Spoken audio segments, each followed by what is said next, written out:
আল্লাহর নিকটবর্তী হওয়ার পথ কি? একজন যুবক সবসময় অনুভব করত যে তার জীবনে শান্তি নেই। নামাজ পড়ে, দোয়া করে, কিন্তু মনে হতো আল্লাহ তার খুব দূরে। একদিন রাতে সে একা বসে কেঁদে উঠল এবং বলল, হে আল্লাহ, আমি আপনাকে চাই, কিন্তু জানি না কিভাবে কাছে আসব। সে এক বুড়ো আলেমের কাছে গেল এবং জিজ্ঞেস করল, হুজুর, আমি কিভাবে আল্লাহর কাছে পৌঁছাতে পারব?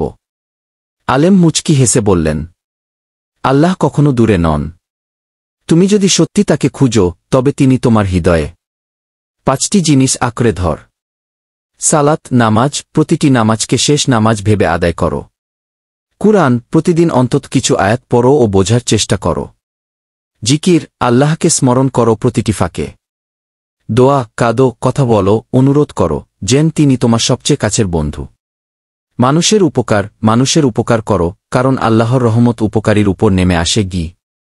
যুবক এই 5টি আমলকে জীবনের অংশ বানাল। কয়েক মাস পর তার অন্তরে এমন প্রশান্তি নেমে এলো যা সে আগে কখনো পায়নি।